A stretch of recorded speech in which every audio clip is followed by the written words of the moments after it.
Hello. Um, Thank you for tuning in. My name is Catherine Vitale. I am live on Facebook, YouTube, Twitter, and Rumble. I've been going live on Instagram for the past couple of lives this week, but I'm not on Instagram tonight because I have a guest and I do not know how that works to stream from StreamYard with a guest and go live on Instagram. So that's something that I need to figure out how to do. So, for anybody who doesn't know me, again, my name is Catherine Vitale. I am a former candidate for Boston City Council at large. I ran last year, and hopefully, God willing, I will run again next year if I'm able to. And I have been an activist for the past 3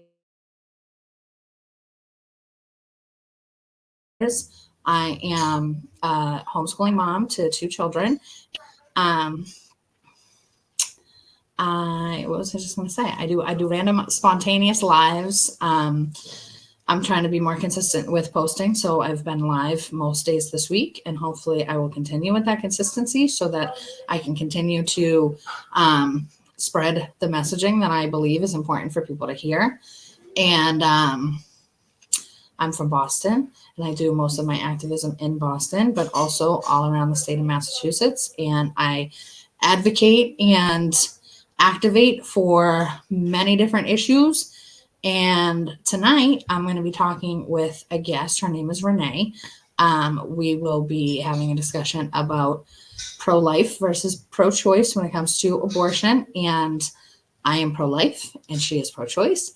And I think that it's good for people to see people interact and have relatively uncomfortable conversations. I think that me and Renee will have a great conversation. It hopefully will get some people thinking. We definitely disagree, but we are 2 grown adults who are able to have a civil conversation while in disagreement. So I'm going to bring her on now, and she can introduce herself. Hi. How are you? I'm great. How are you? Good. I'm good. I'm well. Thank you. Thank you for giving us a space. So I don't know. How can I see how many people are here? I don't think I can, right? I don't know if you can see above my head. I see there's 8 no, it doesn't. Yeah, it just tells me it's live, but that's fine. So my name is Renee Stacy. I've lived in Jamaica Plain, Roxbury since 1975, since I was born. Have been in this community, not only just living here, going to school here. My first job was here. You name it, I've done it here. This is my space. Boston runs through my veins. I don't consider myself an activist. I consider myself a neighbor who's concerned with my neighborhood. Forgive my dog. She's in the back. She's lovely. She's chasing her own butt right now. So, hey, don't do that in the house. And don't do that on TV. That's just for us. So, the reason why I begged you to give me a space and a platform to talk is because I understand that where we are right now, everybody's arguing about people's views or, who they stand for on the election and how they feel about pro-choice, pro-life, and how they feel about this. And people are arguing and losing friendships. And I honestly don't think we need to. Catherine, you and I don't always see eye to eye with you, and you don't always see eye to eye with me. But the one thing I do is I give you grace, and I respect you, and I respect your views. So we don't need to argue about it.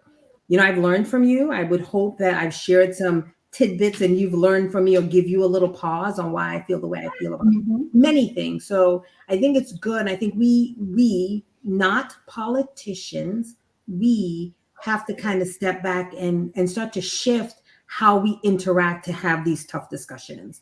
So yeah. Somebody that Ann Alexander is my person. So she's jumping on. I'm excited to see her. She is an amazing human being with a lot of life experiences. So I'm glad she's here. But I love the fact that you're giving us the space to have these. I don't think they're tough conversations. I think there's no need to attack you or be a troll. And I've seen some of your lives where people are being trolls, and I get it. I understand that's how people they want to interact on certain things. But Why don't we take all that energy and do good with it, right? Turn those troll behaviors into art and do great things. So hopefully we can be better, do better. Right.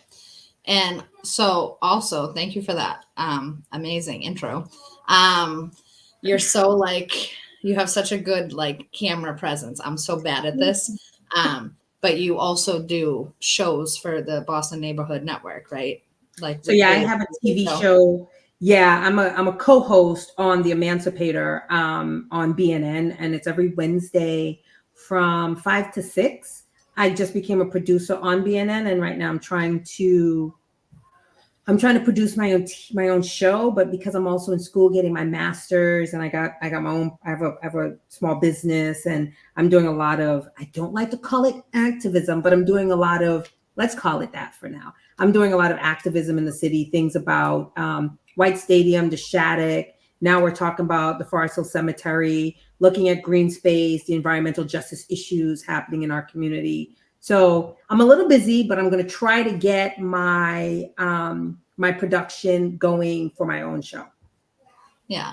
And so, and actually you, you know, we're on my platform right now, but you gave me and Sean a platform back a couple months ago when we were advocating against the state takeover of the rec center in Roxbury to be used for the housing of illegal immigrants. So we appreciated that. And I was invited back, and I haven't been back yet, and I'm sorry. You know, but but the fact that you always have a seat on that show, and I've been told that I will always have to be a co-host on his show, even if I get my own show. I've been told that he's a lovely man. He is. I like he's him lovely. But you always have a place to sit there, and he's always like, when they're coming back. Once again, we all don't share the same politics or feelings, but he still wants you back to talk about these things, right? Right. So, yeah. And so also just a little bit of the history of how you and I met, because you and I haven't really done like much public work together. So, you know, we haven't really been in the same spaces like too much, even though we kind of have, you know, talked a lot behind the scenes. So when Sean and I were running for Boston City Council last year, you know, there were like candidate forums and stuff. And I believe you were part of some of the organizations that held those. And I think that we met through a few of those things. And then also you were working on an initiative to oppose the building of the new Shattuck development. And we showed up to support you guys on that. You guys do the things that a lot of us don't have I'm gonna speak for me. I'm gonna say a lot of it that I don't have the guts to do. Thank you. And what I mean by that is you have no problem. The way I thought you were gonna say that you don't have the time. No, I don't have the guts. No, I'll be honest with you. What you guys do, I'm not gonna stand outside the mayor's house with pots and pans. I just don't have the guts to do that.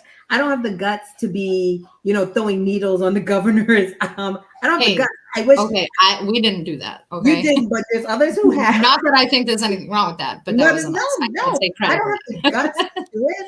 But I would say that's okay, because we all have our different roles. That's your role. My role is to do something different, and that's okay. So I commend you and Sean and you know, Joa. I commend you guys are like the unsung heroes that just keep getting beaten, like literally, like poor Sean just keeps getting beaten out there. So the way you do it may not be the way I do it, but I respect it and I give you guys grace. Thank you. And I always feel like I have to say, like, thank you. I appreciate everything you just said. But I just feel like it's important to say that we, especially I, because I'm the only one here right now and I can only speak for myself.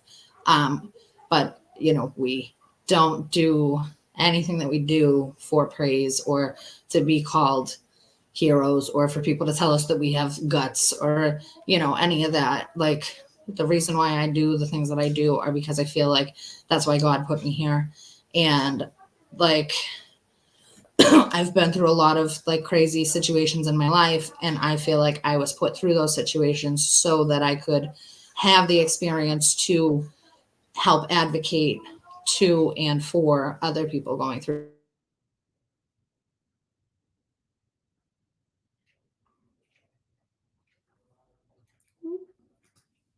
things I do. It's because I want them to congratulate me on my effectiveness or to put me on some kind of pedestal, or people think that I'm looking for recognition or some kind of fame or something, but it's not that. And really, I would rather not be praised and rather people just give me a phone call or a text message and say, how can I help? Like, how can I do exactly what you're doing? I wish that more people would step up and do things and, just continue to put pressure on public officials the way that we've been trying to do for the past couple of years. But with all that said, the discussion. So, I mean, like, it's not like we have like a middle person to ask questions or anything. So I feel like we kind of have touched the conversation a little bit, and we can kind of just like rehash that. And hopefully people will interact in the comments and ask questions as we go. But if anybody who's watching, if you weren't here in the beginning, I'm the pro-life one and Renee is the pro-choice one. And we thought it would be good to come on here and have this conversation in front of people because it's not really had enough. And I mean, I don't know about Renee, but because I do watch like a lot of like the political debates and conversations that people have like on college campuses and in the streets and stuff, when, a random person just walks up with a microphone and starts to debate somebody on an issue like this. And it's usually like hostile or somebody on one side or the other is being offended in some way.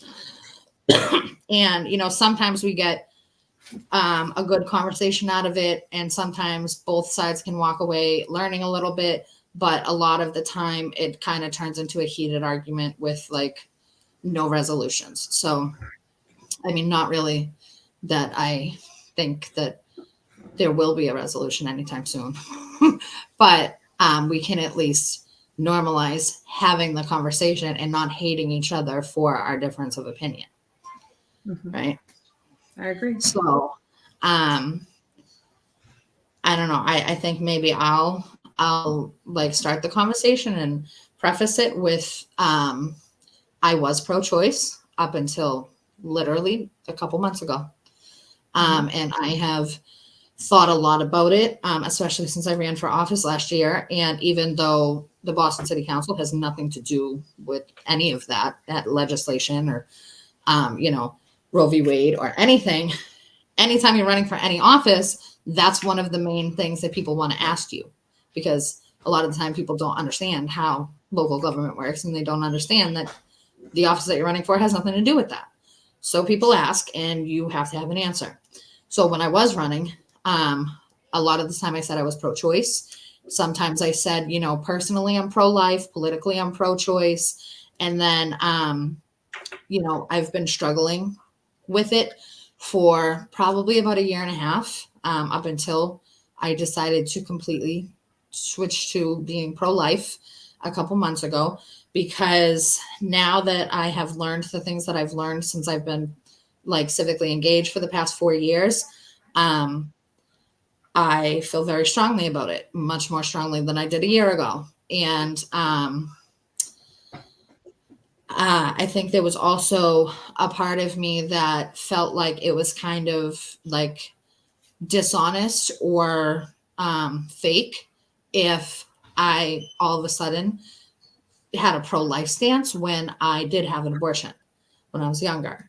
Like as if I'm like forgetting, who I was before or where I came from or something like that. But that's not how I feel anymore. And I feel like abortion is murder. No matter which way you argue it, it is not right. And I don't feel good about what I did. I don't know that. I mean, I have seen statistics that say that 95% of women don't feel right about it. So, I mean, I just don't think that it should be normal as it is. But do you want to give your stance? So, I go back to thinking that, how you feel is perfectly fine, right? That's your perception of it. It's your reality. But my question to everybody who's pro-life is, how does a woman having an abortion affect you? Like, how does, if I have an abortion, how does that affect you, Catherine? So it doesn't, right? For the simple answer, because it's not my life. It's exactly right. So, and if we believe in God, and you believe in God, right? You believe in judgment, right? So if I have an abortion, how does my abortion affect your judgment day? Doesn't, right? I'm not the one to judge. God is. Correct. So come judgment day, I have to answer for my stuff, and I have to go up in front of my God, and I have to say why I did what I did. So when I feel as though people have a feeling, oh my God, abortion is illegal and we should stop it, it doesn't affect you. It affects the people who are having to make these decisions, right? So you can feel that way, and you can put that out there, but for people to come in and make laws and decisions over the economy over my body, I have a problem with that. Because if you go back and you remember before Roe v. Wade, women were losing their lives having backdoor abortions, right? So these are things that are possible. You know what? These are things that have happened. But when I hear people saying, "Oh, I'm pro-life, and this is the right thing to do, and we have to stop this," most of these people aren't going to raise these children. Most of the people aren't going to raise these children that they're so big, they're fighting for. So I'll stop there and let you go on. Mm-hmm. So I guess I could kind of turn that into a question for you, where, to your question was, how does it affect my life if another woman has an abortion? Mm-hmm. How does it affect your life if, well, first question is, do you think that if somebody murders somebody by shooting them, do you think that they should have a penalty for that? Do you think that they should be charged with a crime and put in jail, or whatever the penalty may be? So I have a two-pronged answer to that, and a question to that. I don't believe, if you read your Bible, and Anne can respond to this, if you read the Bible, life does not begin I don't believe it begins at conception. I really don't. So I don't think that it is in fact murder to abort a child. Do I feel if you walk down the street and shoot someone? Yeah, I believe that's murder, right? I believe that a murder in the streets affects everyone. And what I mean by that, first breath, thank you. And what I mean by that is, and I'll tell you one thing about Anne. We have a Sunday get together. We call us the Seven Sisters, and we talk about things like this. So you may see her chiming in, because these are discussions that we have in our group. So when you think about somebody being murdered in the street, you have to think about how that shifts the whole entire community, right? That when you have, most recently somebody was stabbed in my neighborhood, the amount of people that this person had affected in such a positive way in the community, his murder has shifted this community, right? It's shifted everything about this community. So I don't think that somebody making the decision to abort a child that you have no idea about. You don't know if I'm pregnant. You don't know if I'm going to go up and have an abortion. It doesn't affect you. But somebody who's lived here and had that first breath and came and had a life and created a space where and for this particular person was doing good, he shifted an entire community. But for me, having an abortion that you don't know I'm having, how does it affect you? Mom, you're on camera. Hey, Mom. I'm sorry. Mom. She's on no, not you. Not you, Mom. But she's on her pajamas. Mom. I'm sorry. Now you're going to be all over the YouTube universe. So welcome. Apologies. I'm so sorry. she's just here for her birthday. So, Oh, happy birthday, Mom. Mom, Catherine said happy birthday. We're on a live. She said thank you. So I think like I said, I don't see how that is I don't see how it affects it. Sorry, I just lost my train of thought. My mother's 90 has me. What? Sorry. Go ahead. Catherine, I'm sorry. So, are you saying, like, according to the Bible, life doesn't start until the first breath? Mm-hmm. Where does it say that? Oh, I'm taking notes. Thanks, John. Right. Hold on a second. And can you tell me the scripture of where life begins at first breath, please? Oh, I got her working. And Sean says happy birthday. thanks, Sean. Mom Sean says happy birthday. She's like, thank you again. Thank you. I hope Anna's still on. Hopefully she'll answer that because I don't know where that scripture. There we go. My friend's mom's birthday.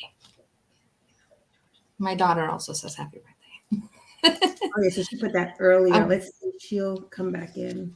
Okay, so Anne, if you're here, please let us know, because I'm taking notes where it says in the Bible that life begins at first breath. So,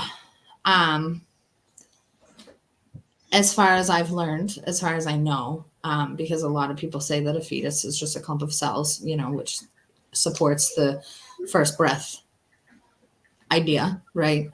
As far as I know, a fetus is like a stage of development.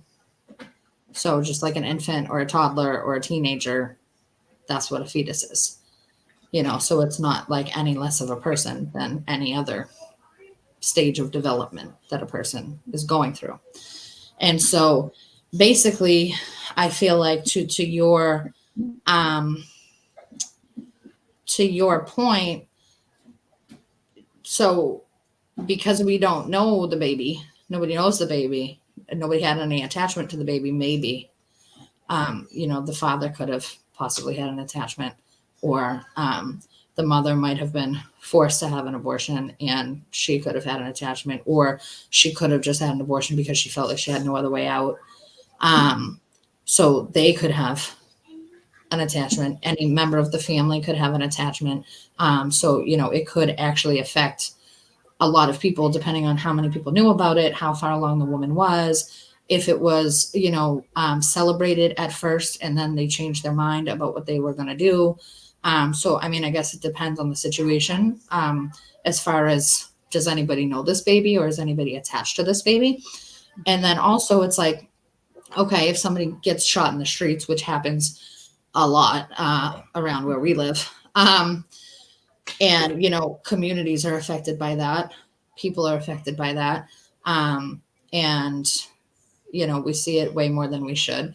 But what if somebody gets killed inside of a home and nobody knew that it happened? Like should the murderer still be charged with a crime? And, even if it didn't affect the community and if nobody knew about it? So thank you for saying that. And interesting, I've had a couple of friends, family members, brothers, get right to the information. So she's out and about. I've had people who've lost their brothers in a home and, nobody knew. And days later they found him, right? But it still affected the family. We talk about attachment, right? And you mentioned the family may have an attachment. Okay. Do you think let's talk about that attachment. Do you think that attachment should be a conversation at the family level and not the government level? Do you think a decision like this should not involve, I would say, the choices that I make with my body is between me and my God, not me and my government. If the government stepped out of it and let people make their decisions and their choices, how do you feel about that? Because the attachments that you're talking about, if it's at that family piece, let them make that decision versus the government telling little young women or whatever that you can't have an abortion because we don't think you should. Sorry about that. Okay. So I feel like, which where, you're probably going to say that it doesn't relate to your point, because you have the argument that life doesn't start until the first breath. But I feel like if we are going to consider, so I'm very anti-government, right? So I think the government shouldn't be involved in a lot of things in our personal lives. I don't think that we should have to have a license to get married. I don't think that the government should have anything to do with marriage. I don't think that the government should have anything to do with our children. I don't think that child protection services should even be a thing. I don't think, I'm very extremely anti-government, right? I think that we should have as little government as possible. So when it comes to this, first of all, I feel like the compromise that we are at right now is just that. It's a compromise. It's not a federal law anymore. They left it up to the states, right? So if you don't like the abortion laws in your state, you're free to move to a state that supports abortion, right? So that's one thing. That's a compromise. But also, when we do legislation, when we write legislation, when we vote on legislation and pass legislation, our laws are based on what we as a society have decided at some point is right and what is wrong. So, we decided that it is a crime to murder somebody. We decided that it is a crime to steal from somebody based on morals and, right and wrong, and what we perceive to be right and wrong. So to say that murdering a child in the womb is not wrong, but murdering a grown person is wrong, like, I feel like those two things are one and the same, and it doesn't make sense that we would suggest that one of them is wrong and one of them isn't. I'm just reading the comments. Yeah, Anne's in there. She's in there hot. If you have blue eyes, you should be blind. So she studied the Bible. She's spot on.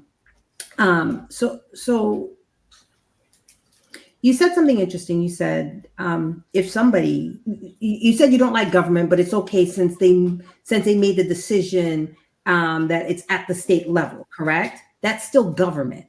That's still the government, whether it's state level or federal level. That's still the government getting involved in decisions that we should be able to have without the government getting involved. Right? Did I lose you there for a second, or you turned off your screen?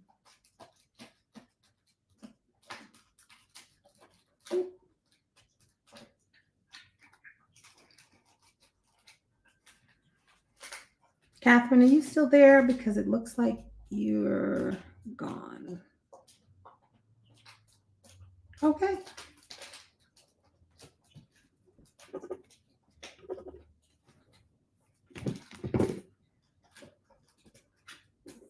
I think her live just went up. Oh.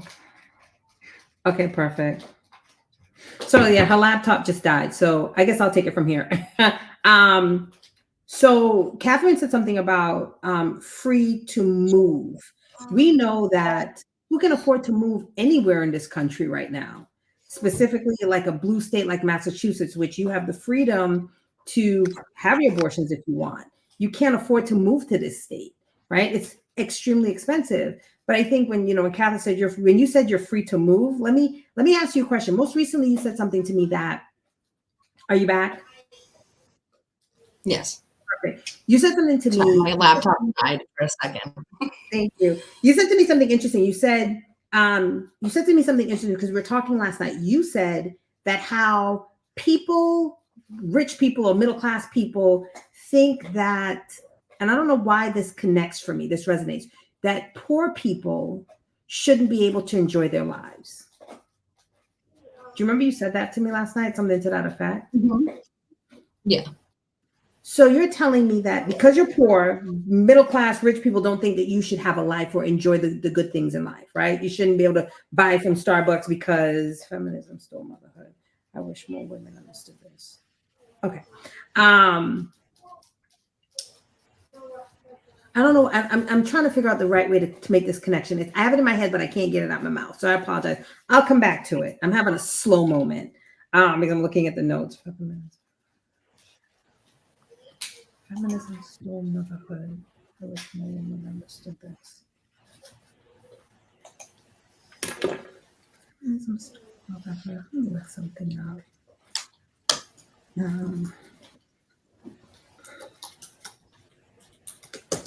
Sorry. Okay. So while you're getting back to your thought, if we're talking about the government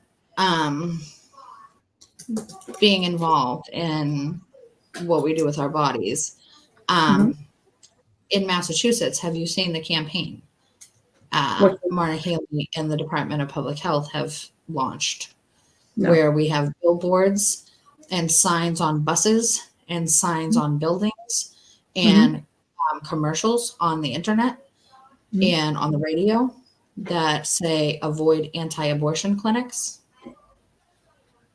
So, I mean, we already know that we have tons of people in government who support abortion. It's a very big issue for the Democrats, right? And that's one of their biggest talking points is supporting women's rights, women's reproductive rights. And now taxpayer money not only is spent on them consistently advocating for it, but now we have billboards and posters and commercials all over Massachusetts that say avoid anti-abortion clinics. You know, like in both ways, the government is very much invested in what women are doing with their bodies, because we have half of them telling us that it's a sin and it's a crime and we shouldn't do it, and the other half telling us that we should actually avoid the people that tell us that we shouldn't do it. Like, if something is supposed to be our own choice, who are you to say that I should avoid somebody that's going to help me navigate what might be a better decision than ending the life that's inside of me? That doesn't sound like such a, you know, it's here's the thing, and what we don't I think a lot of us fail to understand is that all these decisions, it's a moneymaker for someone, whether you're pro-choice or you're pro-life. It's a moneymaker for some company somewhere to push some agenda to shift how we want to make decisions in our lives. Do you agree? Yeah. Most people, especially those in politics, are motivated by money. Of course. So you have lobbyists or whatever, whomever doing what they do best, right? Do you think, and this is what I mean when I say government needs to mind their business, whether you're pro-life or pro, and I mean this in this way, is that I don't understand, once again, why is the government getting involved in any of these discussions about my body? Because it's about money. It's about money. But the question is, where do they make the most money? And which side are they pushing the hardest? So it's my philosophy, again, with everything that I've learned in the past 4 years since I've been civically engaged. My thing is that pretty much anything the government is pushing as a good thing is more than likely a bad thing. And pretty much everything that they have taught to us in their schools and everything that they say to us has been a lie. So almost every single time I hear something from them, I just want to run in the other direction completely, because everything that I have heard them say, I have seen to be untrue and a lie. And in some way, that lie has been told to further some agenda that leads to money or control. So when it comes to abortion, they make hundreds or tens of thousands of dollars by selling the aborted fetuses to pharmaceutical companies and to be experimented on, and they use the fetal cells in pharmaceutical drugs, especially the things that you're not supposed to say on these platforms, you know, the jabs that they mandate and stuff. They use those cells to put in those drugs, right? So huge moneymaker for them in the science and pharmaceutical industries. Of course, And there's then everything that's driving it is money based, right? You said something last night that if I'm pro choice, then that means you talked about the what you call it, the thingy, right? The jab. Can you say that? a jab. That you can use that term. I'm really tired of policing my vocabulary. It's starting to get on my nerves. Anyway, Imagine being a conservative for the past 4 years. Yeah, they've been censoring us hard. I should be able to say it. It's a word. It's whatever. But whatever, we're talking facts, right? But you said something to the effect of, well, if you are pro-choice, then that means how do you feel about the jab? Right? And my response was, this is my body. If I don't want to do it, I shouldn't have to do it. You shouldn't force me to do something I don't want to do. And what I mean by that is, let me make that choice. But also remember, let me deal with the consequences that come with it. Right? Because for every action, there's a reaction, right? So let me deal with those consequences. But no, you want to tell me that you can't have an abortion if you want one. You know, you have to have this child, and this is not me, this is how other people are feeling. You have to have this child if I'm not equipped to do it, mentally, physically, financially, emotionally, I'm not equipped to do it, but I'm gonna bring this person into this world. And then I'm stuck with, I'm saddled with something that I knew I couldn't handle. I knew I wasn't something that I could do. And now we're stuck with this. So same thing with the jab. I have my feelings about it, and people tell me I'm wrong, and that's perfectly fine. You can tell me whatever you want, but I know how I feel about it. And I can tell you my body has significantly changed since it. But I want to be able to make decisions for me because they don't affect you. They don't. So my thing is, stop making decisions for me. I don't want you to make any decisions about me and my body. So I don't know if I'm off the mark here. But yeah. Did we go off the rails there for a minute? Did I go off the rails? Sometimes I do. Yeah. So I think that's like, no. But I think that's like your biggest thing. It's just, just don't make decisions for me.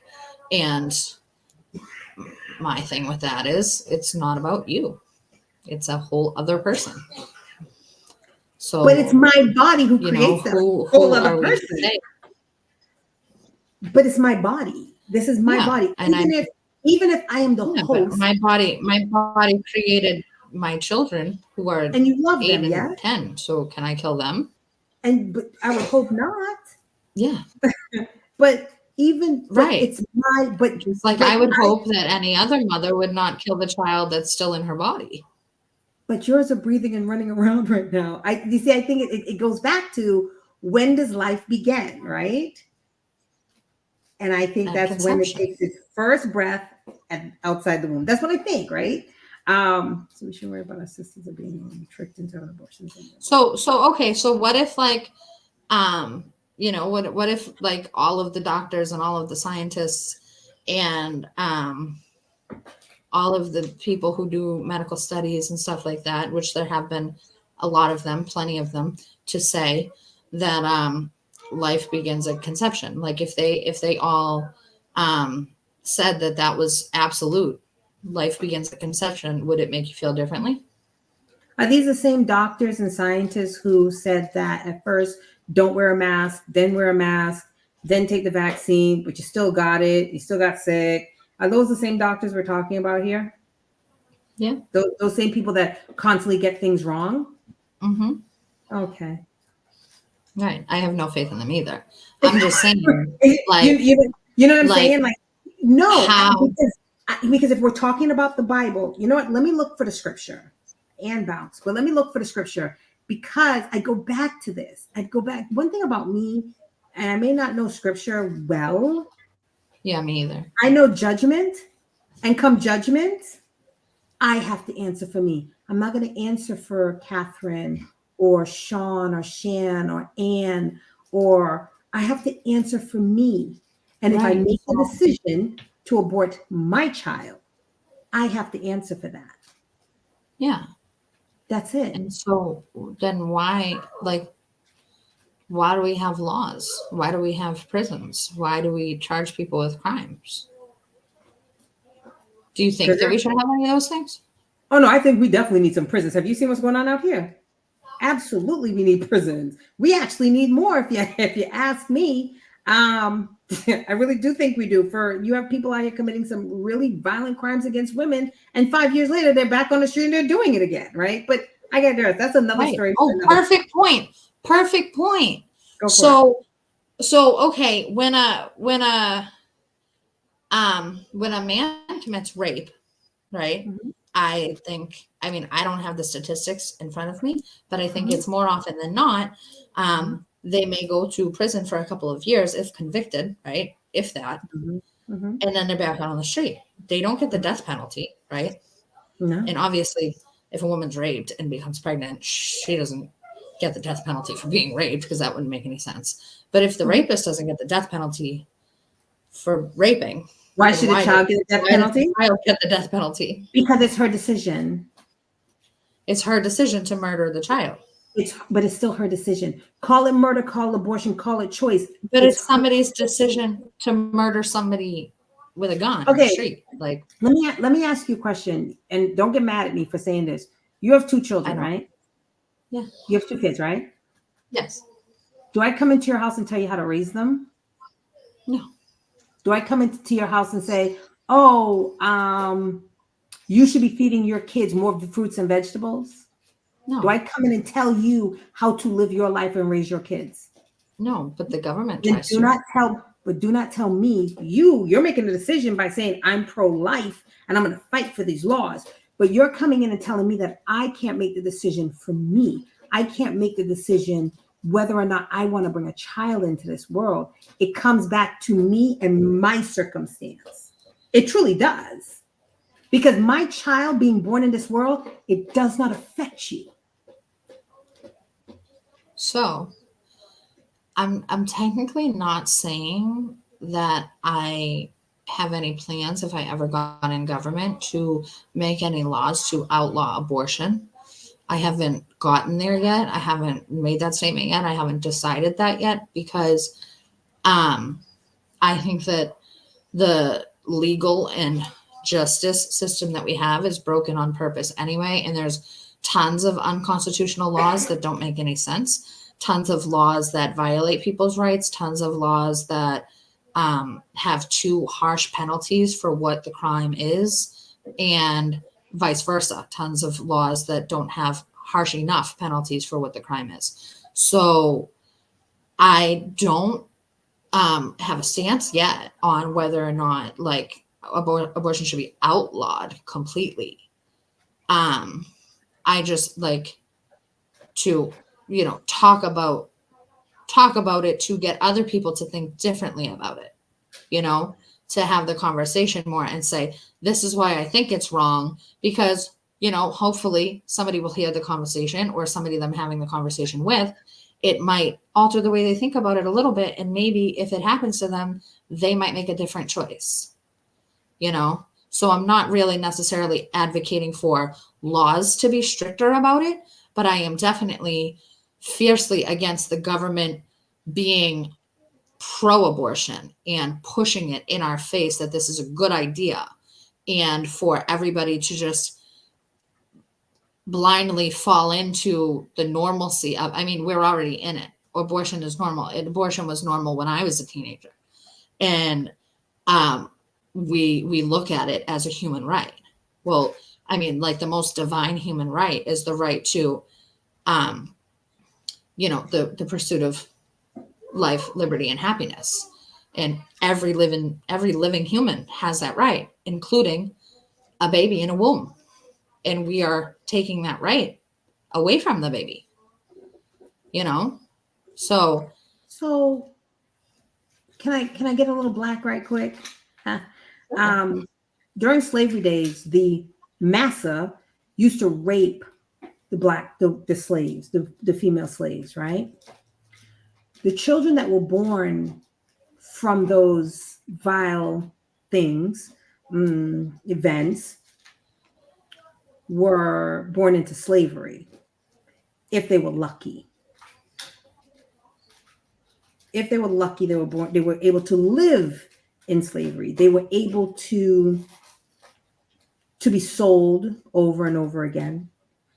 The ones that weren't, there was a law, and I still think it's on the books, where you can actually beat these infants to death. These women didn't have a choice when bringing their children into these vile existence, right? Women now are able to make the decision whether or not they want to bring a child into an unloving, into a home that's not going to love them. You see it time and time again, children being born to people who shouldn't have them.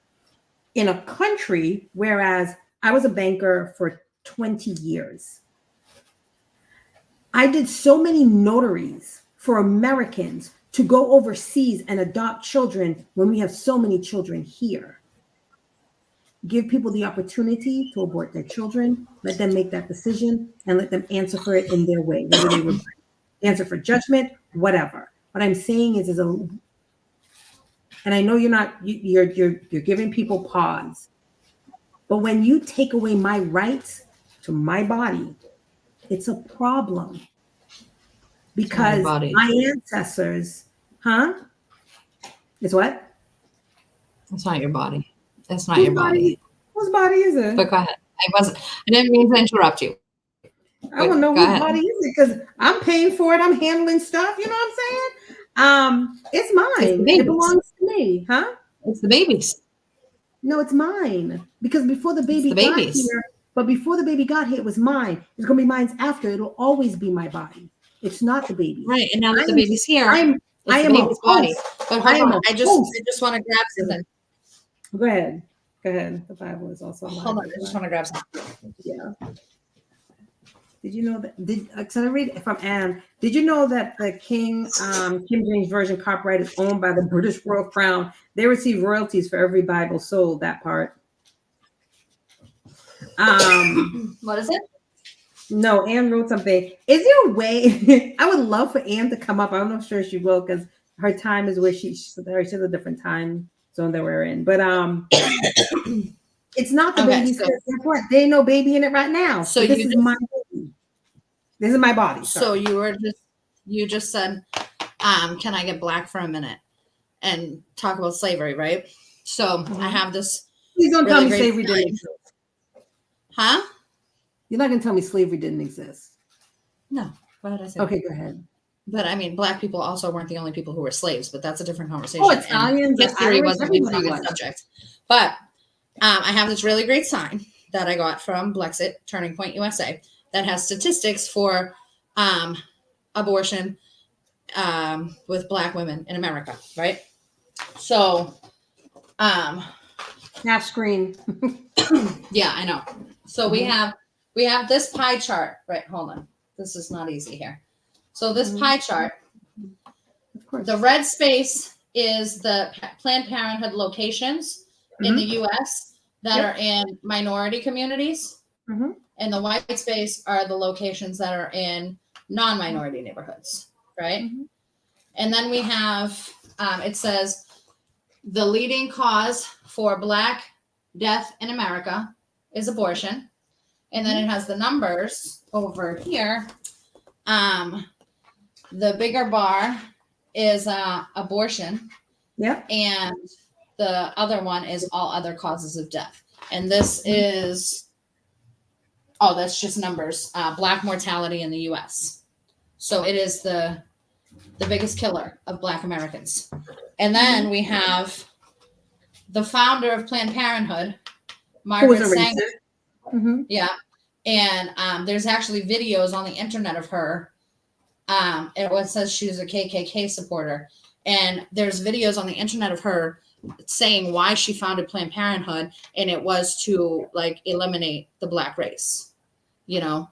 And I mean, we have learned about instances in history where, you know, dictatorships happened and where they used like mind control tactics and strategies to be able to like trick people into thinking that bad things were good, right? Like how did they convince tons of people or soldiers to kill like hundreds and thousands or millions or however many people at a time, you know? How do they convince people that that's a good thing to do? By mind control, you know, we weren't there, so we don't really know exactly how they did it. But if you think about the way that they treat abortion in America here today, there's tons of mind control happening over the topic of abortion, you know, just like this Massachusetts campaign where they are putting it in everybody's faces everywhere you go. Avoid anti-abortion clinics. And an anti-abortion clinic is defined on the mass.gov website as a pregnancy crisis center, like a place where you would go for help and resources when you know, get pregnant, like, and it wasn't planned and you're not sure what to do next. You go to this pregnancy crisis center and they will help you with all types of resources and information and everything except abortion. And the government is telling us to avoid those places, like as if they're a bad thing, right? So it's like making us think bad is good and good is bad. You know, it's like mind control. And it makes sense that they would do that because they make tons of money off of abortions. And then this says approximately 20 million Black abortions since Roe v. Wade.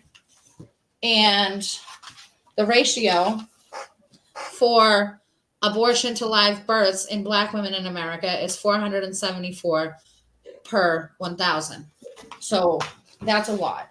So just by those statistics alone, you could gather that abortions and Planned Parenthood, for one, are targeting minorities and minority communities. And so, you know, why isn't that ever talked about when we talk about how racist our government is, right? And how racist our, you know, quote, leaders or people in power are. We talk about how racist people are all day, every day, but we don't talk about how racist the people who advocate for abortions are and how they target minority communities. So we're talking about abortions in the Black community. The majority of children in the foster care system are white, right? So white women are having children, but they're ending up in foster care, right? We're also saying that there's so many children in foster care. Like I said before, people tend to leave this country and go elsewhere to adopt their children. Why are women allowed to have children if that's what they want, but these children are ending up in foster care? What kind of life is that for a child? You don't hear good things about the foster care system. Well, it's a life. It's a life, but what kind of life? Yeah. Life where you're suffering? But it's a life that you're suffering. That's how I look at it. You're not in a loving home. Would you rather die than suffer? I'll be honest with you. I would not want to bring a child into this world that would suffer. So I'm 49. When I got to 45, I said, maybe I want to have a kid. Maybe, I don't know. I'm kind of like, I'm you know, I like my life the way it is. I say, maybe I'll have a child. So I go to the doctor. Doctor says, you know, Renee, you're going to have a hard time there's a good chance you're not going to have a healthy child. You can try, but the chances of a child having issues because of my advanced age, I'm considered geriatric mother, which I was like, fine, whatever. And it's the truth. It is, because the older you get, true. It actually is. The older you get, your chances, it is. You're older. Your eggs get older. Things get older. But let me finish. She says your chance of having a child, there's a good chance that you're going to have things, and I talked to doctors. Okay, I spoke to a couple. The same doctors No, who different doctors. advocated And for I'll be honest masks with you, and jabs. I primarily only go to Black women doctors. Sorry, So because I just do. I just does don't that make trust. them doctors any less? Do they have a medical degree? Yeah, they have a medical degree, but I If prefer they to have go a to Black. medical degree, then they were trained by the pharmaceutical industry who profits off of I hear you. our sickness. But go on. Let me go on. It's not a child. It isn't a child. It's not a child. So when I found out that I would have a chance, there's a good chance that I would bring a child into this world that would be sick. I said to myself, what kind of life am I going to give a child who's probably going to end up sick? So I made the decision that, okay, we're not going to have a child, right? I'm not going to do this because I didn't want to bring a child into this world that was going to that had a potential of being sick. Because eventually I'm going to pass on and leave this child in this world who's going to struggle because of potential sickness. So I thought that's not the right thing. That's not what I want to do. I don't think that was responsible of me to do that to another human being. Do you see what I'm saying? So even though I am the host and I'm carrying this child, I have the right or the obligation to bring this child into a good place and a good space where they do not have to suffer. So if a woman knows that she cannot bring a child, it is for me to decide. Also, why not talk about the foster care system as a number of children they lost? Yeah, yes.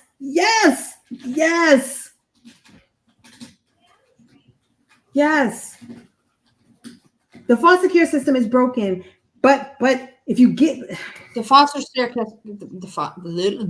the foster care system is a human trafficking business. Of course it is. The children again, that's another conversation. But right, it's a human. So you're bringing children into this world, putting them into foster care, and these kids are suffering. Here's the thing. You know what I'd be okay with? If America would clean up the foster care system, make it easier for people in America to adopt children without any BS, and do it in a way where parents don't have to go. I had a client adopt a set of twins from Russia. Cost soup to nuts was almost over $250,000 from beginning to end, the whole process, right? But we're sitting here and we have children in the. I tried to respite. So why they wouldn't even let me go to do Russia? So why did they adopt from Russia and not from here? You tell me. I don't know these people. Like most people, that sounds like they made a purchase. Or the foster care system can't thrive. It sounds like they purchased the child, not adopted. There was a set of twins and they went there because they couldn't adopt here. They had a hard time. We need to fix our foster care system. Well, our foster care system is set up the way it is on purpose. Exactly. So we bring children into this world and let them suffer in the foster care system. Have you ever spoken to people? Have you ever spoken to people who are in the foster care system? And of course there is what's the word? They won't clean it up. It isn't anybody else because they make dogs and children. Yes, great. If you ever talk to children or adults that were in the foster care system and really ask them their experience or how they felt, and of course it's it's everyone. You have these discussions. You ask these discussions, and you ask them how they feel. You hear people say, I would have rather not be here. I struggled. It was hard. It is hard. We have kids aging out of foster care system and they're ending up on the street. We just don't have the right things in place. I don't know. I believe in.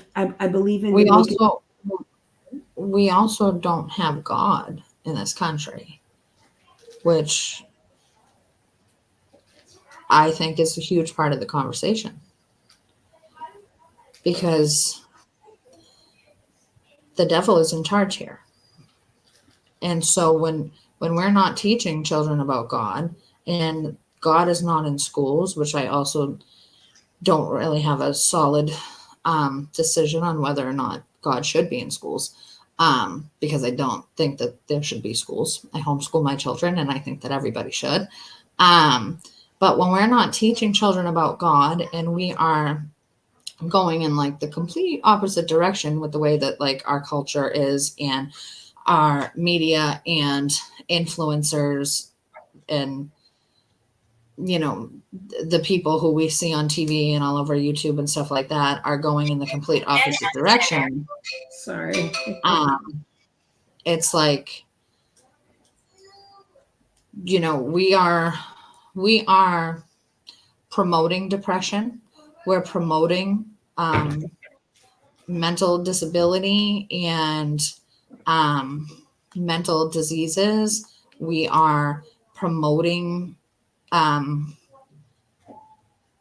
anything and everything to like force us into like a victim mindset, where we just think that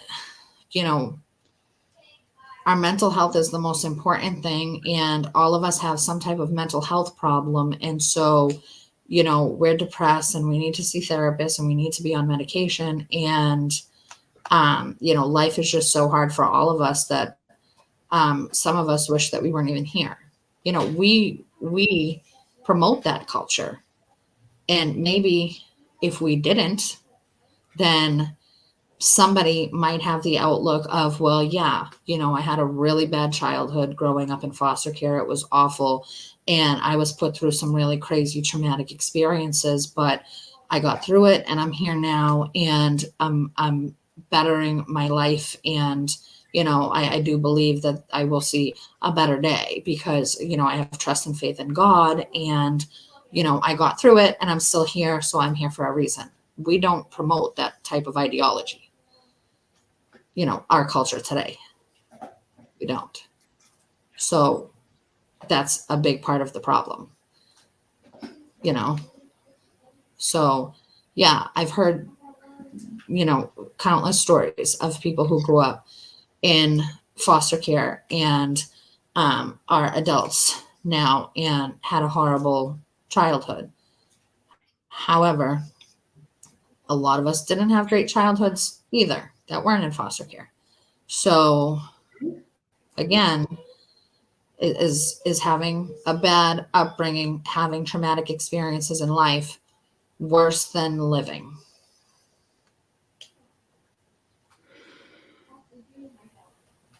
I don't think for everybody. I think there are some. We're talking about children. I think it was Jessica who talked about. Hold on, the trafficking, the child sex trafficking.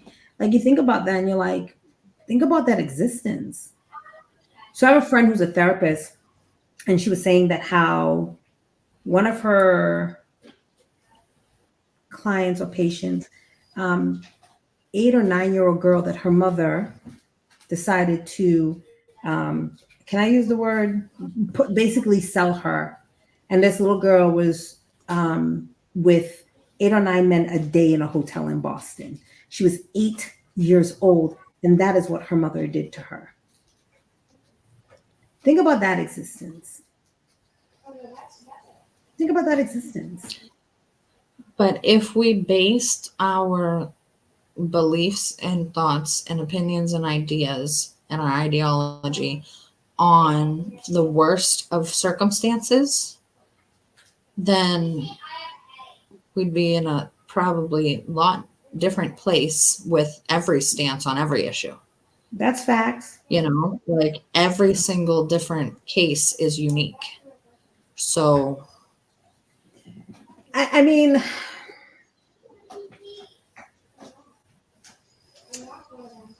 for me, and I go back to this, don't take my choices away from me. Don't take my choices away from me. Women have had to fight. Don't take my choices away from me. It's not your choice. It's not your decision. It's between me and my God. If I know that I can't give a child a life that they deserve, then that's my decision on whether or not I want to bring this child into the world.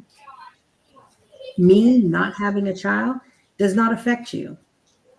Catherine, you having children do not affect me.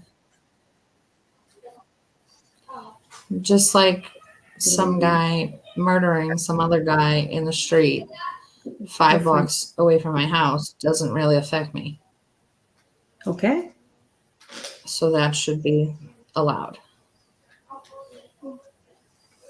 That is different in the way in it's murder, yes. But when you're telling me that I don't get to make the decision on what I do with my body,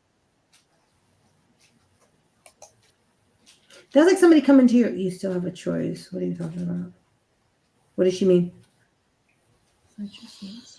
You still have a choice of whether or not you raise the baby if you don't abort, I think is what she's saying. I still have a choice? Yeah. What does she mean? Like you don't have to raise the baby yourself.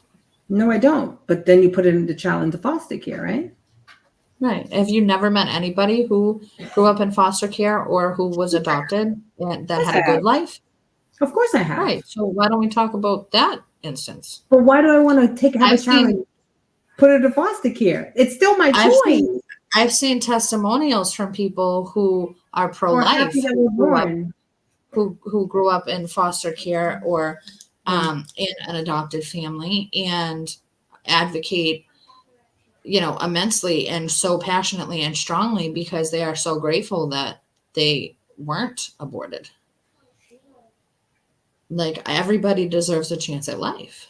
Everyone does, but I also deserve a choice to make a decision with my life and what I do with my body. Correct? Oh, okay. She said that's not what she meant. She said, I mean, you still have a choice to abort. No one took that away. But I think the discussion is across the board. No one should be making a decision, whether it's this state or some other state. No one should be making a decision on. No government should be telling us what we should do with our bodies. Right? Am I right with that? You need some credit. It's not our body. It's oh my God.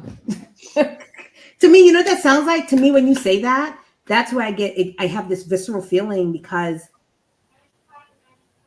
it is my body. When you say it's not your body, it feels very like my body's owned by a government or my body's my body's my body. It is. So let me ask you a question. What do you believe in Planned Parenthood in regards to giving out birth controls and things like that? I don't think Planned Parenthood should exist. I think that we have hospitals and doctors, medical procedures can be performed in those places. I don't know why we need Planned Parenthood. Planned Parenthood was founded by an evil person for disgusting and evil reason. And I think it's still carrying out those goals and it still exists for those reasons. And Planned Parenthood has its hands in many things. Like I was telling you when I was talking to you the other night, that Planned Parenthood is a co-writer and sponsor of the new sex ed curriculum framework for the state of Massachusetts and many other states, probably all of them at some point. And in the new sex ed curriculum, they will be teaching 3-year-olds about gender ideology and, the whole, just because you were born with this body doesn't mean that you identify with that gender, to 3-year-olds who have sponges for brains. And we are using this curriculum to form a mental disability in our 3-year-olds. And then they will be teaching 5-year-olds about masturbation and 8-year-olds about consent and how to consent to sexual activity with people of any age. And the last time I was at the Massachusetts Department of Education was the day that they were taking the vote. The Board of Education was taking the vote to pass this new curriculum framework. And there were a whole group of people that came to Massachusetts from other states in pink Planned Parenthood t-shirts to give testimonies and advocate for the new curriculum. They brought people here from other states to promote this curriculum and to get it passed. And it did pass. And why does Planned Parenthood have anything to do with health curriculum in schools? Because they profit off of teen pregnancy. And what would be greater than making teen pregnancy preteen pregnancy too? The younger, the better. And they will also profit even more when they are prescribing birth control and puberty blockers in schools, because that's what's coming next. So I'm going to say this. I am so happy I don't have children, and I'll tell you why. I would not know how to have conversations with a child about these discussions right now. So my higher being knew that I would not have been able to have it because I wouldn't know how to begin. I wouldn't know how to handle it. So to all the parents that have to have these discussions, you talks like you would be robbed of your choice. There's no national. Oh God, Sarah, okay. Sarah, we're just having a conversation about pro-life, pro-choice. We're not talking about the ban in Boston or another. I'm just saying that my choice is my choice. It's my body. I want to make my decisions. Don't take it away from me. With that said, I don't know how parents have these discussions on whatever side you sit on. I really don't know. I don't know if I could have those conversations. I don't think I would have the ability to do it with the most. I don't think I'd be able to do it well. I don't know how you guys are doing it. We also have built a culture of promiscuous sex, premarital sex, and what's the word I'm looking for? Like frivolous hookup culture lifestyle, and we empower and glorify independent women and, women who can be players just like men, right? That's something that we promote in our society today. So, especially if you are a person who believes in God and a person who, has some type of religious beliefs or reads the Bible or tries to understand God and the Bible, and you believe in sin and heaven and hell and all of these things, the purpose of sex is to reproduce. So if we didn't allow for the world to develop this whole hookup culture that we're in today, maybe people would still be waiting until they were older or married to even have sex.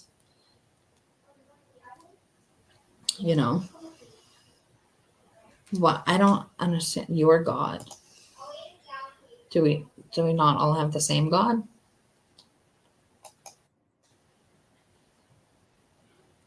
Does Anne not? Doesn't she believe in the Bible, or does she just study it and not believe it? Oh no, she believes in a higher being. I don't know what that means. I'll let her explain. It's not that's her, and I believe in a higher being. Everybody's being is different, right? I believe everybody worships in their own way. So when I say my God is my God and who I talk to and who I have a relationship with, that might not be your God, right? But I think, I don't know. I think that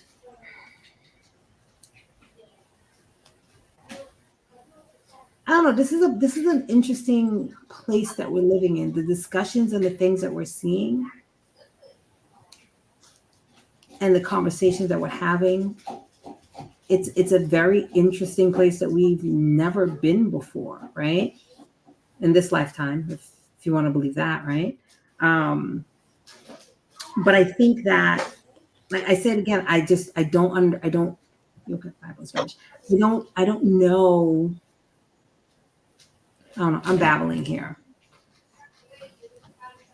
I don't know how you guys talk to your kids about this. I go back to that. I don't know how you would do it. I don't know how you would do it with finesse and respect for the kid. And I don't know. I will tell you I would about everything that you just described and what they want to teach in schools and stuff like that. I will tell you that I went to school and I learned civics, I learned history, I learned math, I learned geometry and all that ridiculous math that you will never use. I learned all that stuff. There was never any of this other stuff, right? These other learnings. So I wouldn't know how to have that conversation with a child. I would have to learn. And I think I would have a very hard conversation. But we all do. But we all have to learn. I mean, when you have learning to talk to a child about it, right? Yeah. So when you have to learn on how you would have to I can't have a discussion with you about transgender. The conversation I have with you wouldn't be the conversation I would have with my godson, right? He's 4. So I couldn't have, or 5 or 6 or 7 or 8. The way I talk to you wouldn't be the way I talk to him. I wouldn't know how to have those conversations. And on top of that too, I believe that those conversations have to happen in the home. Right? So having them, it's adults' job to learn how to be the best communicator. Exactly. I don't know if I'd be able to do it with a child. It's hard because I don't know. So like I said, I give you guys a lot of respect for having those conversations with your kids.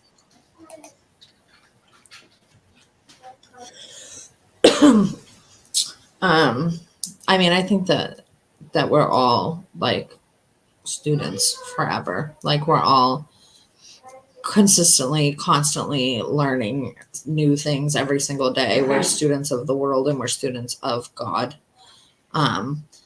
And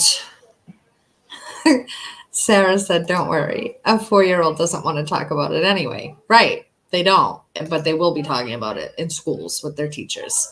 Say that again. They will be talking about it in schools.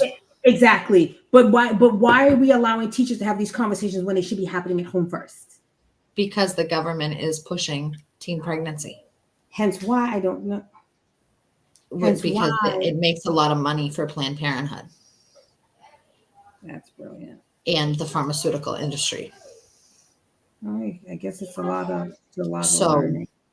Like there really can't be like a simple or happy medium or a compromise or anywhere to be in the middle when you have a government and corporations that run the world that are pro-abortion because it makes them tons of money. And also another point where it makes them money is that any person, anytime, once you have been on a pharmaceutical drug or you've had some type of operation or surgery, that makes you more susceptible to future illnesses, diseases, the need for other surgeries and stuff like that, right? It's like once you've crossed a certain line with your medical intervention on your body, it makes you need more. So, getting teens pregnant and getting them in for a surgery nice and young is a good indicator that you've got, you most likely have a patient for life, because performing surgeries always leads to other medical problems down the road. So every single thing that they do is motivated by money. So I ask you, so what do you do? How do you make change? How do you stop it? What do you do? You have conversations like this. Even better, you have conversations like this in public places with people to watch and hear and also interact more so than they do on the internet, right? Because on the internet, it's easier for people to just watch and not interact in person. sometimes people can't control themselves but to interact, right? And so I feel like, and I mean, I feel like this with every social and political issue, the only way to initiate the start of making change is to have conversations like this with two people who disagree on an issue, where they both hash it out, talk it out, argue it out, whatever, and people are exposed to both sides. Because when we sit behind a computer screen, there's algorithms and there's all kinds of data and technology that I don't even understand, that reads your brain and everything else, and that reads your pupils and how they react to what they see on the screen, and all kinds of ways that they know, by the things that you Google, by the things that you're texting, by the things that you're posting on social media. So for somebody who is on the left side and is, for like democratic issues and all of those things, they only get the information that is distributed for the people on the left side to see. And same thing for the people on the right side to see. And if you don't actually go out and make the effort to find people that disagree with you, to get the other side, to find the information that the other side is getting, then you're stuck with only half of the information and you're at a disadvantage. Because if you don't have full information on whatever the subject is, you cannot make an informed decision because you are not fully informed. So I think the only way to change it is by doing stuff like this. And that I think that if we didn't have a government that was heavily, heavily pro-abortion because it makes them so much money, then we wouldn't have so many people that are for it. Because I can tell you, I've talked to tons of people that say, I am like against abortion for myself. Like I would never do it, or I've done it before and then I've had time to cope and, realize what I'd done. And now I would never do it ever again. However, even though I'm against it for myself, I don't think that, I think that other women should have the right to choose. Mm-hmm. So many women say that. And it's like, I mean, then why are you against it? Is that because you got fully informed, right? Because maybe if everybody who wants to get an abortion was fully informed first, they might make the opposite decision, right? Because I know that that's the case for me. I had an abortion when I was 17. And I absolutely, if I knew then what I know now, would not have made that decision. Even though I was 17 and I did drop out of high school and I was working at the time. But it wasn't a good situation with me and the father, and it wouldn't have been a great situation to be in. However, I wouldn't have made that decision if I knew then what I know now. So, and there's, like I said, I mean, the statistic that I read earlier says 95% of women feel that way. So I think it's more about what are we teaching kids in schools, and the fact that we are heavily indoctrinated with the notion that abortion is normal and okay, and you shouldn't ever go to advice from somebody who is against abortion because they'll talk you out of it and then like you're doomed for life or something. I don't know.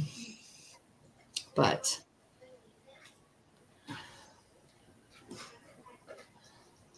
I'm trying to pull it up on X. What?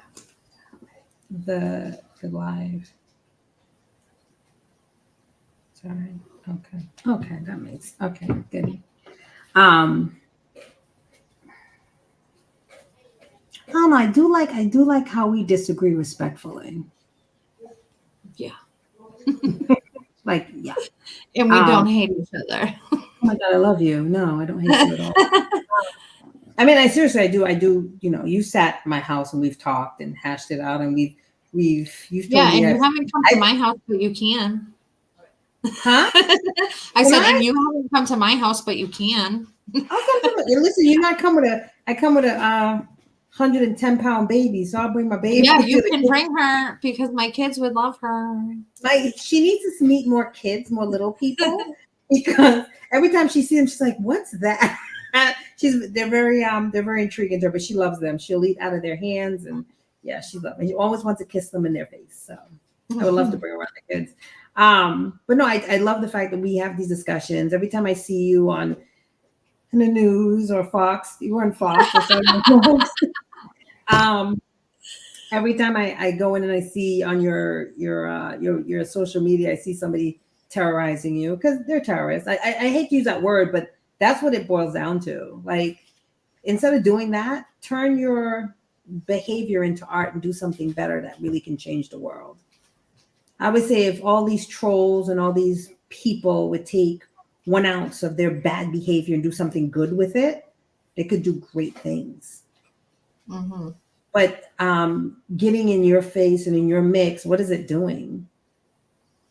Right? And to do that, giving you views. It's giving you views, but I think also doing that on some level, that must be extremely mentally taxing for someone. For them? Of course. It has to be mentally taxing.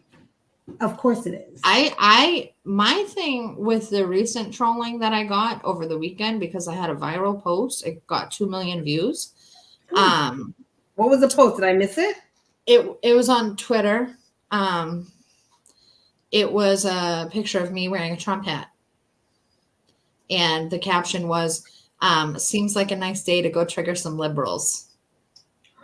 Oh dear. And so somebody had made a post about a live that I did last week, where I found out on my live stream from a police officer that I was arguing with that my license was suspended. So they made a post about that, and that post got about 200,000 views. Wait, did this police officer put it out there that your license was suspended? I was streaming live. While you got pulled over? I didn't get pulled over. I was parked in a bike lane. You know how I feel about the bike lanes, okay? But I was in a bike lane in my car. I'm going to say this. I'm going to upset people, but I'm always going to drive. I'm always going to have a gas-powered car, and I'm not going to ride a bike, okay? I'm not doing it. When you fix your public transportation, then let's have a conversation. But I refuse to be late. I refuse to feel uncomfortable on a train, bus, whatever. And I refuse to cross the middle of a major road to stand on the middle of the street to get on a damn bus. Look, so yes, I don't think you should park in the bike lanes, but you know. But on Tremont Street downtown, they took a lane of traffic away and made it a whole bike lane, like the same size as a car lane. So there was nowhere to park on the opposite side of the street where cars can park. So all I was doing was Sean was getting out of my car and going in the park to hang some flyers up, and then he was coming back into my car. He had like 8 flyers. Okay. I was going to be there for maybe 10 minutes tops, if that. I had my hazards on. The cop came up and told me to leave. And I said, I'm just waiting for my friend. I am leaving in a minute. And he's like, no, you need to leave. You can go to the other side and double park. And I'm like, isn't that the same thing technically? Like, wouldn't you come up and say the same thing if I was double parked on the other side? Except that on the other side, I would be congesting traffic and blocking cars. And over here, the bike people can just get up on the street, or like there's literally paths in the park for them to ride on. And he's like, no, you need to leave, or I'm going to give you a ticket. And I'm like, well, then I guess give me a ticket. And he gave me a $90 ticket for being parked in a no parking zone. And when he came back with the ticket, I was streaming live, and he was like, by the way, your license is suspended. And I was like, of course it is. For what? And it was suspended for an unpaid ticket, a parking ticket, or not a parking ticket. And he didn't. So if your license is suspended, he did not tow you. He let you drive off with a suspended license. No, I asked for him to. I said, I only live in Dorchester. I had no idea when my license was suspended. Can you please give me grace and let me drive home on my word that I'm not going to drive until I figure this out, because I had no idea. And which, like, that is allowed. Okay. He could have let me police are allowed to, like, it's literally their job to judge the situation, right?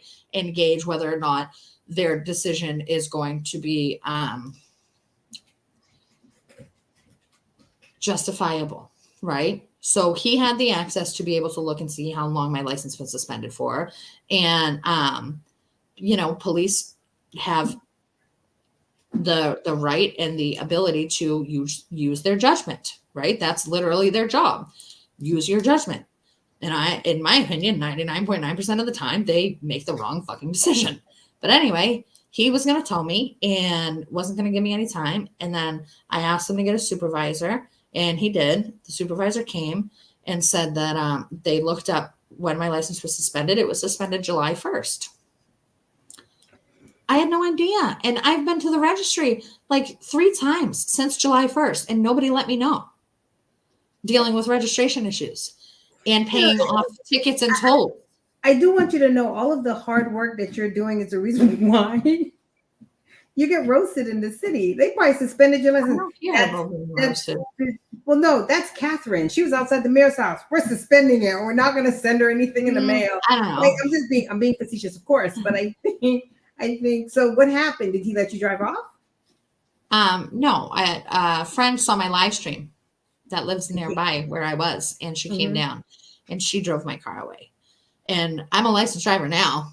That was last Friday, and it's all set now. But because like I said, I had no idea. But the point of telling that story was that the trolls found that live stream and ran with it. But the post that they made it sound super enticing, like misleading. It was like breaking city council candidate Catherine Vitale gets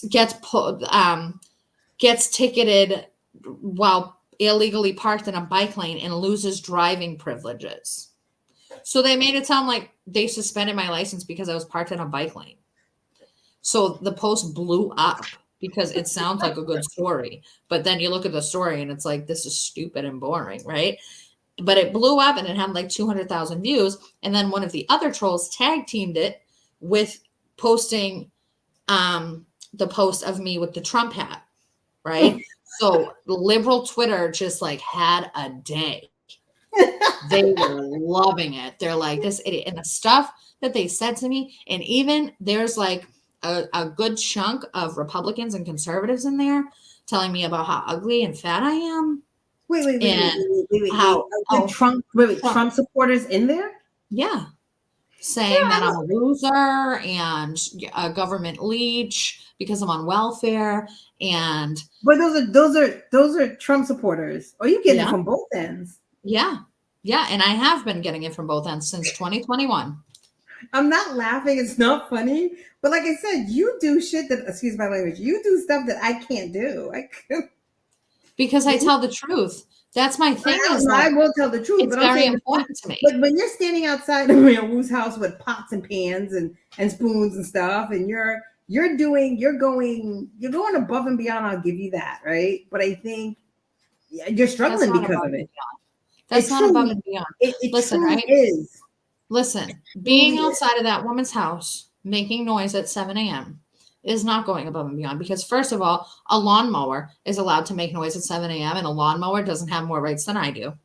Okay. For anybody who thinks that it's arrogant to make noise that early in the morning in a residential neighborhood, like, fuck you and your lawnmower. Right. Second of all, you can swear on this thing? Okay. Yeah, you can swear, but you can't say the V word. Right. But second of all, when this woman stepped into office, like she barely had 2 feet in the door, and she said, I'm taking away your option. You no longer have an option to take a COVID test every week. Now it's either jab or job. If you don't get the jab by January 15th, she announced this on December 20th. It doesn't matter who you are. To all of you 33,000 people that are employed by the city of Boston, it doesn't matter how much seniority you have. It doesn't matter that you've been a police officer here serving the community for 30 years. I don't care. You work for us. You work for the city of Boston. All 33,000 of you, jab or job. By January 15th, you need to have your first dose or you will be terminated. Did they terminate people? So, no, because we stopped it from happening. We caused so much bad publicity and had so many eyes on it all around the country that when it came to making a decision in court, the judge put an injunction on the mandate, which puts it on pause, basically. Yeah. And it stayed that way the entire time.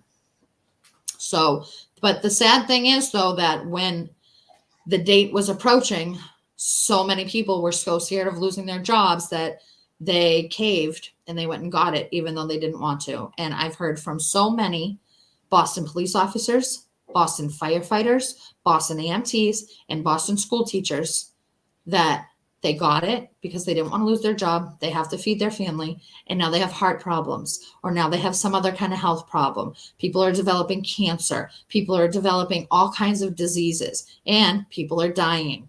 Okay. If you Google the words suddenly, unexpected, and you look or type in sudden, unexpected, obituary, and the city that you live in, and you will get obituaries.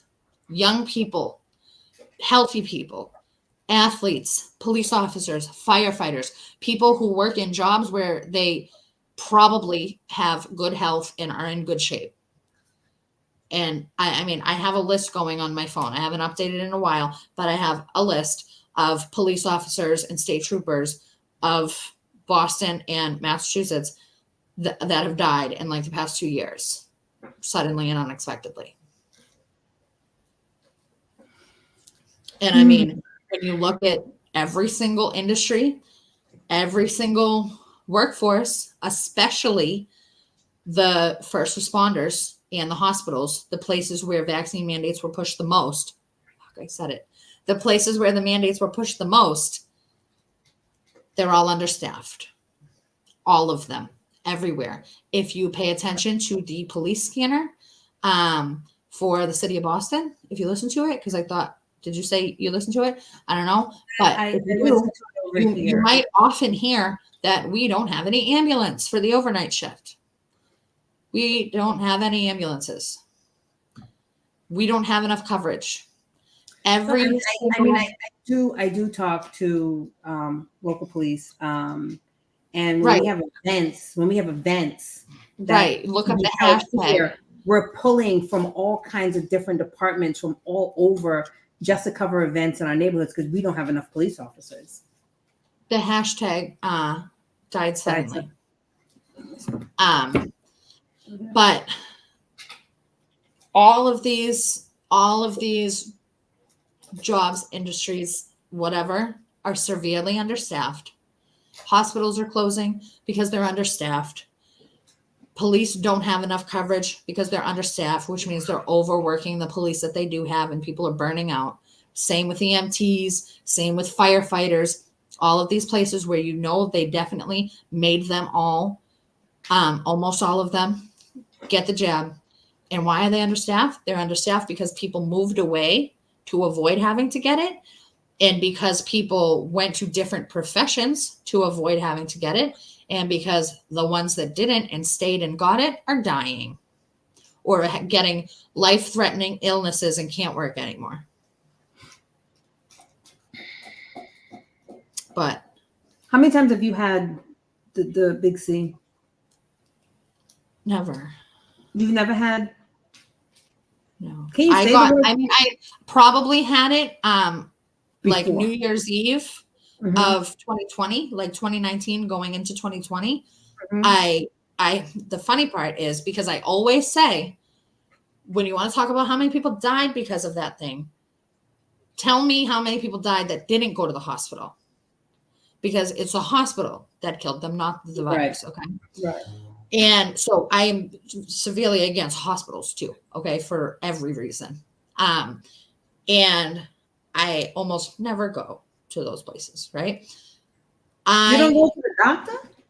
No, I get my nails done like regularly, right? I have since I was like 13 years old. I don't feel right if I don't have my acrylics, right? For some reason, some crazy reason, this has never happened before, and I've been going to the same nail lady since I was 13 years old. I got an infection in my finger after I got my nails done right before New Year's Eve. So, or right before Christmas. And so in 2019. So I went to the emergency room at the Kearney Hospital in Dorchester, the one that's closing now, and everybody's all upset. It hasn't been staffed for like 3 years, but we won't talk about that. And they've been emptying out the building for 3 years, but we won't talk about that. They want to put condos over there. Go ahead. Yeah. So I got an infection in my finger, went to the emergency room, got put on antibiotics, which I am like, I beg people not to take antibiotics. Okay. I got put on antibiotics, and then like 2 days later, I got so sick. I went back to the emergency room, and they diagnosed me with flu B. And I had like the shivers and everything. So like probably that was the virus that lasted like 2 weeks and then kind of just lingered after that. Like I didn't feel like right for a long time, but that's the only time that I ever was like sick throughout that entire time, other than just like a random sniffle here or there. And I smoke cigarettes. So I got it for the first time. I was in Egypt November last year, came back from Egypt, was sick like a dog. And I was like, what is this? I went, graduated, took the test, the home test 3 times. Negative, went, graduated for my bachelor's. Next day I got up, I was like, I don't feel good. Let me go to the doctor. Went to the doctor, got COVID. And Did it ever cross your mind that when you took the test, it was a swab, yeah? Yeah. So did it ever cross your mind that the swab made you sick? No, hell no. I jammed it up in there, did my thing, and then went to the doctor. I will say, every time I did swab before, every time I swab, my nose would it felt like my nose was like on fire. On fire. But anyway, so yeah, had COVID. I slept for 2 days, 3 days, and I was fine on day 4. That's it. Mm-hmm. But I mean, I think that I think some antibiotics literally make people. I'm probably gonna get a strike on YouTube. Put it that way. Why? Some antibiotics literally make people for this conversation. It can also leave you paralyzed. Damn. I don't know. I come from a family I'm West Indian, so I come from a family who believes in herbs and plants and things like that to cure when you're not well. I mean, my grandfather, rest in peace, one of the most amazing men. He would grow his own stuff in the backyard, and in the wintertime, he'd grow them in pots in the basement. And whenever you were sick, he's like, I got the plant for that. And he'd mix it up. And if it's, put some olive oil on it, slap it on your shoulder if your shoulder was hurting. If you weren't feeling well, he believed in, we need to deworm the children once a month, and then he would give us something to deworm us. I'm like, why do we have worms? You know what I mean? So all these different I grew up on, right? Huh?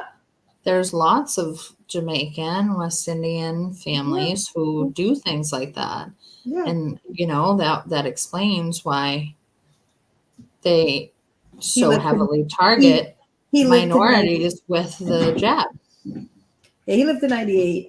He never took a flu shot, he broke his leg, and I'm not talking about a fracture, I'm talking about a break, and was limping around. He made his own little crutch, and he's like, I'm good. And then his fever spiked, and next we had to take him to the hospital. He had a break, and lucky we got him in when we did. But he was still driving up until the day we dragged him out of the car and took him to the hospital.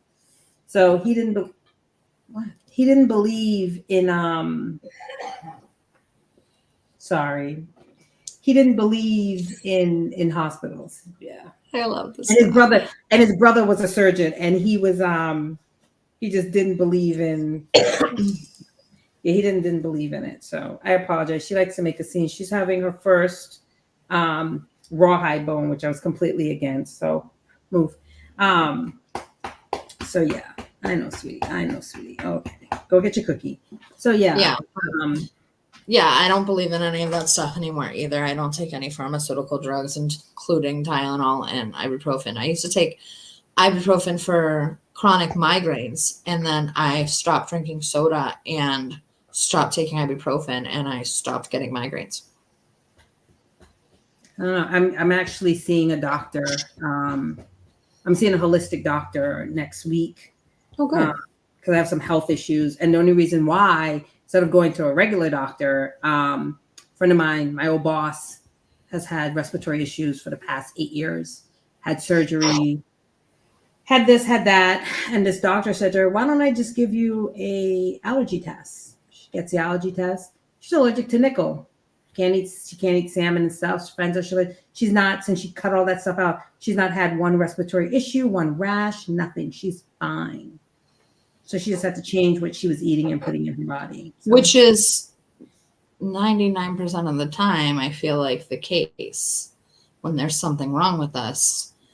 Like if we're not putting any chemicals into our body by way of medicine and food, yeah, then we need to look at the chemicals that are in the foods that we're eating. And if we fix that, you know, or even, you know, because some of us struggle with fixing that.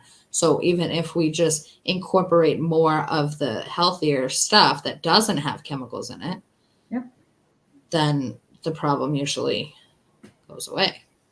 I know Anne just jumped off, but she actually's been sending around a list to the 7 sisters, basically. I'm so confused. So when am I? Maybe we need to have like an in-person group discussion. Oh, you'd like to get down and be part to bring. You should come and check them out. You bring your 7 sisters and I bring my 7 sisters when I'm sure I can find some of them. And we'll have. It's a great discussion. It's a great discussion. There's no animosity. There's none of that. Anne is the 14 women debate or something. It'll be good. You know, I think the other thing is that, you know, she's great. It sounds like an event. Oh, it's every Sunday and it's lovely. And I think, you know, she does things like letting us know what foods are banned in other countries. And I'm like, that's banned in this country? I didn't know that. So I go to my cabinet. It's there. I got rid of it. You know, I do love Skittles. Skittles is bad, right? So, you know. Yeah. It's like everything that we consume is poison. Mm-hmm. Yep. Like literally, like everything my kids want to eat, I'm like, it's poison. I don't eat meat. No, and the reason I don't eat meat is I saw what meat really looks like before they inject all that stuff in it. And I think it's like 11 years now. I think it was it's when my mother moved back to Barbados. I think it was 2009, 2010. I was like, I saw it in the grocery store. I was like, what the heck is that? She's like, that's beef. I was like, why is it that color? She's like, they don't inject it with all this stuff. And I was like, I'm good. And that was the end of that. Never eat meat ever again. So, yeah. So I have to go because this beautiful thing is like, take me outside and go throw a ball for at least a little 20, 30 minutes. It's been almost 2 hours. But yeah, thank you for coming on here. I think that we had a good conversation about pro-life. We should definitely do again. We should bring more people to the discussion. How many people can you have on the platform? I think I can have up to 10. Yeah, let's do something like that. But yeah, I think that we should. And I don't know. I would also like to come back to the BNN studio. And I would love for you to come back to BNN. I told you any Wednesday. Any Wednesday you want. We're on from what'd I say, 5 to 6? Yeah. So we love you to come on. There's so much going on. There is so much going on, and I haven't really talked to you much about Plexit yet either, and that's like a huge thing. So somebody actually brought it up to me recently, and I was like, I think Catherine was talking about that. Yeah, you know, I'm willing to learn. Somebody else brought it up to you? Yeah, I can't remember who it was, but it might have been on the show. Somebody did bring up something. I have to go back. Forgive me, my brain is full of school stuff and neighborhood stuff and puppy stuff. So yeah, I know, baby. I know. Get your Well, yeah, we definitely need to talk more and have another conversation with Anne involved because I'm baffled by the things that she's saying. So I think that'll be interesting. absolutely And I lovely. can bring somebody that's more knowledgeable about the Bible because I'm very, very, very much a beginner. So Yeah, I learned like Sunday school was my thing, and asked me if I remember anything from back then. I was too busy singing. That was my thing, was choir and voice and stuff like that. and So there's also actually a really great church in Lexington that I've been dying to go to because I've heard the pastor speak, the Reverend speak, many times. And I've always said that I'm going to go to their Sunday service. They have like an in-home church, like it's in their house. Oh yeah, I don't go to people's homes. Huh? I don't go to people's homes. For church? No, I would not. Why? You don't, because here's the thing. When I believe about homes, it's going to sound a little weird. Your home is a place where you have your dreams. It's where you have your family, your children. I don't believe you should have things like that in your home. When you let people into your space, you're letting them in their energy, not your home. You can rent a place. You can get one of those little time condo thingies or whatever. You shouldn't put that. You shouldn't bring things like that where you rest your head. What about outside in your backyard? I would do it outside in your backyard, but not in your home. Absolutely. But I know how you feel about backyards. So How my landlord feels about backyard. there you go. Right. So I wonder if my landlords watch my videos. do they really? I hope they do. No, I don't know. I'm just saying, I wonder if that Because would be they can see the good that you do and your, how you are. my landlords do not think I do good. I don't think. Well, I mean, whether, like I said, you and I don't always see eye to eye, but at least you bring me to the discussion, right? Yeah. And that's good because you're getting to see different sides. Don't start with me. You're getting to see different sides of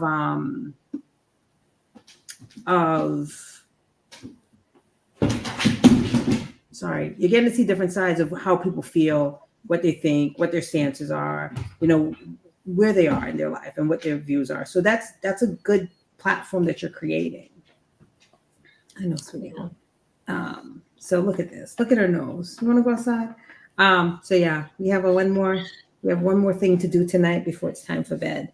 So okay, so let's do this again. I'm down, and I'll reach out to Anne and see if she would be willing to have a conversation. Okay. Well, thank you for coming. Thank you for and having me. I will talk to you soon. Definitely. All right, have a wonderful night. Good night.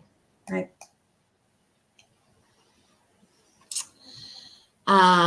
Okay, so that was interesting. I don't know. I hope I did okay. That's the first time I've really tried to have that conversation on like a public forum. So I don't know. Hopefully we'll have more like that. But yeah, I hope you guys got something out of it. Let me know in the comments. Let me know what I could do to improve next time, or if you thought there were points that I could have made better. Let me know. And I'm gonna get off of here because I haven't seen any comments come in a few minutes. So I assume that nobody has anything else to say or ask or add. And unless somebody has something that they want to add, go ahead. Or if there's anybody here that wants to come on camera and continue the conversation, let me know. Otherwise, you can go to my website. I'm going to put the little ticker thing up. You can go to my website at boston2boston.com. Boston.com. To sign up for email updates on things that myself and the people that I work with are doing around Boston and surrounding areas. I will hopefully be sending out my first email next week. And excuse me, I obviously need a cigarette. If you want to contribute to the work that I do, which is, activism all over the place. You see it from my live streams. You see it when I come talk about it after we do something. everything that we do requires money. I have to pay for a StreamYard account. I have to pay for an email service. I have to pay for gas in the car. I have to pay for toll fees. And then I have to pay to reinstate my license. And, I don't have an income. And if you would like to contribute to the things that I'm doing, I put my Cash App and my Venmo at the bottom. And otherwise, you can always, find updates on my social medias. You can always contact me. Most people have my phone number. But we do all kinds of things all the time. I can't stop coughing. Probably sounds horrible. Just today, Sean and I did a Trump standout. It was fun. We were in Dorchester, and there was tons of support. And an observation that I made was that the very few people that drove by shaking their head at me angrily or giving me a thumbs down or the middle finger, they were all white and inexpensive cars. Traveling toward the South Shore. So,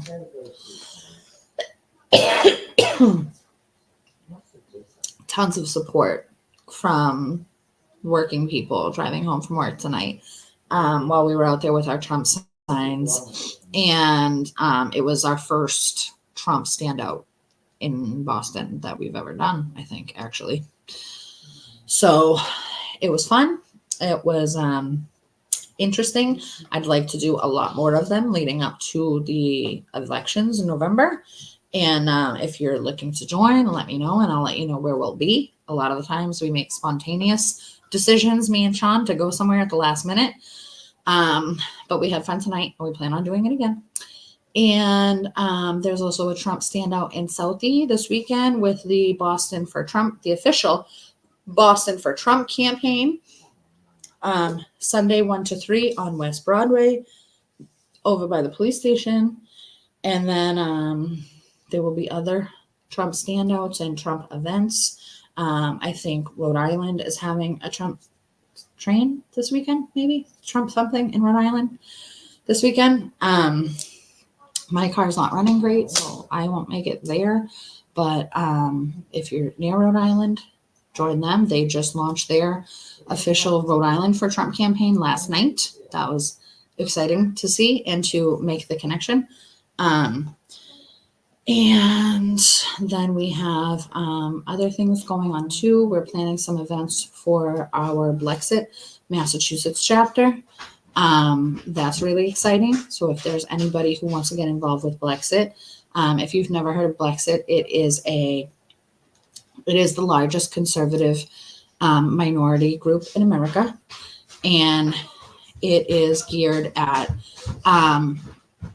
mainly like advocating and educating minority communities and focusing on the 4 pillars of Blexit, which are promoting the nuclear family, promoting school choice, which we all know my choice is homeschool, and like advocating for and promoting free enterprise and entrepreneurship, and mobilizing people to stand up for themselves and know their rights and be aware of their rights and assert their rights, and to get involved. So that's what Blexit is about. Myself and Sean Nelson just started the Massachusetts chapter in May, so we are still fairly new, and we have one city leader. I'm the state director. Sean's the assistant state director. We have one city leader, Robin. She's great. And we are looking for other city leaders that want to, help the chapter expand into their, municipality, town, city, neighborhood, whatever. There's some perks that come along to working with Blexit. It's all 100% volunteer work, so there's no like paid jobs available. But We, we get to go to events that Blexit puts on, and we get to host events. We get to be sponsors of events. We get activism materials. We get a lot of great things like pins and stickers and posters and stuff that we can give out to people when we go to events and stuff like that. And it's really just about, educating and empowering people in low income and minority communities, and kind of breaking away from the mainstream ideology. So that's what Blexit is. You can find out more at Blexit.com. You can email me at Massachusetts@Blexit.com if you want to get involved with Blexit or learn more or come to one of our events. And then what else are we doing? We got Boston for Trump. We got Blexit. And I don't know. We're working on all kinds of things all the time. So again, BostonToBoston.com if you want to get in contact with us and get connected and get email updates. And otherwise, please like the video, share the video, comment on the video, follow me on Facebook, Twitter, Instagram, YouTube, and Rumble. Catherine Vitale, Vitale for Boston, People's Press Media, Boston to Boston. And that's it. So thank you for watching, and hopefully I'll see